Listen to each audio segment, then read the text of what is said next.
Churches getting exposed left and right, doesn't it seem like? T.D. Jakes, now Donnie McClurkin. Don't let this dismay you from the house of the Lord and Savior. Every pastor and everyone who professes their love for God is not out here trying to manipulate or create some type of scandal. There's a lot of them, but it's not all of them. Why are we here? Well, I'm glad you asked. Roll the footage.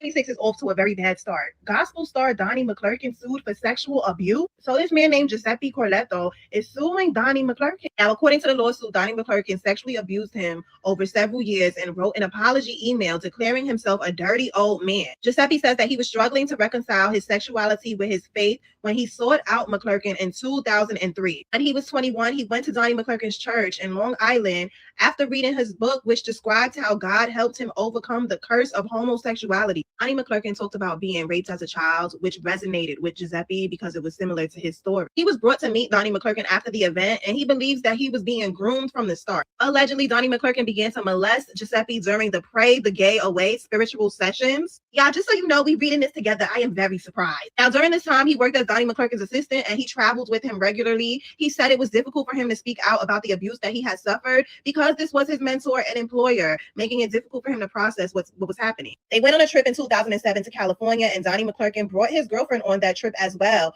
But the lawsuit alleges that he forced himself on Giuseppe and raped him in a hotel room. When Donnie McClurkin was confronted about the incident, McClurkin told Giuseppe that he was on medication and didn't remember anything. Donnie McClurkin allegedly further manipulated Giuseppe, blaming him for the incident and convincing him that he was the sole culpable party. He allegedly also secretly groped Giuseppe before going to preach at church, causing him to cry during the service. Giuseppe also says that he attempted to leave the church several times, but Donnie McClurkin would guilt him into staying, and he would compare Giuseppe to people in the Bible like Elijah, referring to prophets who had mentor-mentee relationships. That's a little sick. Giuseppe says that he finally quit working for McClurkin in 2008, but they remain in each other's professional circles. He said Donnie McClurkin saw him out again in 2012 and raped him in a Florida hotel room, as well as in Boston and Niagara Falls in 2013. The last alleged incident occurred in 2015 when Giuseppe says Donnie McClurkin engaged in further sexual misconduct while he was seeking spiritual guidance amid mental health struggles. So he's saying Donnie McClurkin saw him out. Why would you go? Like, why would you go to Florida? Why would you go to Boston? Why would you go to Niagara Falls? Why would you go if you knew that he had raped you previously? I don't understand. So allegedly, Donnie McClurkin sent an email apologizing in 2013. He said, I am the actual epitome of a desperate, dirty old man, groping a young man who is just looking for a friendship and close platonic relationship with someone he looks to for help, guidance, and spirituality. You don't have that desire for me, and I shouldn't have it for you. I forced myself on you. Donnie McClurkin's attorney says all allegations are categorically false. At no time did Pastor McClurkin engage in any form of sexual abuse, assault, or sexual coercion of Mr. Corletto. The claims set forth in the lawsuit grossly mischaracterized their interactions, which occurred over a decade, and some accusations over 2 decades ago. All these allegations are contradicted by the real facts. 2026 is off to a very bad start.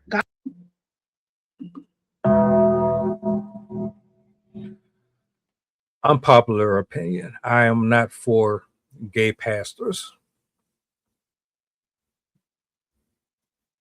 You already got this spirit in you, and it's not a good one. Homosexuality is a demon. I know that I don't really like hearing those type of terms and phrases. But that's how a lot of us get fooled into thinking that everything is just us being physically in the moment responsible for the outpour of death and destruction and anger and resentment. We don't think that there's some invisible presence there influencing none of it. Cool. That's my take. I never had much to say about him or any pastor or anybody who chose to deal with same-sex genders. I stayed reserved. I don't believe in it, but that's your business. This right here is why you have to be very careful with who you follow. This is extremely important to professionals, because if you are in a specific setting and you have men and women around you that flock to you, and there's stereotypes around you, that makes it that much more important that you protect yourself at all costs, allegations or reality. Some people can't handle the pressure or the responsibilities of guiding other souls. Rap, football, basketball, whatever. Some of you are showing me every single day that y'all have no business influencing anyone. Now, I don't know if this is true or not. I will say this. I hate that victims don't have the inkling to tell people what's happening. You feel so cornered that you can't speak up. And I also hate the fact that so many people are using this "I was inappropriately touched" card for notoriety and for validation and attention when there are people that are really going through. So it's like, how do you even know if this has weight to it or not? Oh, but because he's a gay pastor, that means that he did it. No, it don't. Doesn't mean that he's not guilty either. Let the courts decide. Let them figure it out. But all this shit is a mess. All of it. How would you handle it?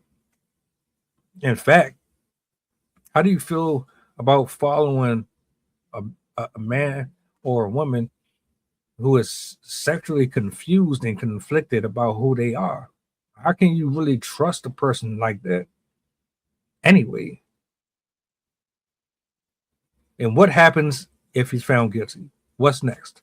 What happens if he's innocent and the guy that's making the allegation is proved to be a liar?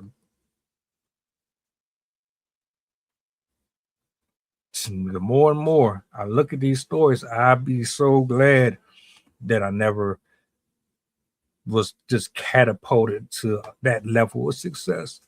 So I see what I need to stay away from, how I need to handle things. Everything can be public. And maybe some stuff is just not for us. I hope everything work out here for everyone's sake, but welcome aboard the flight. This is pilot who shies to talking. We going back to Memphis and coming straight from New Orleans. The estimated time of arrival is about an hour, and I can turn your ghost if you try and play with my power. So when you look up and see the sun flashing, stay in your seat. If the flight attendant say you making trouble, then we got beef. The turbulence might get rocky. You better not spill your food. This is bread and plain. If you get it messy,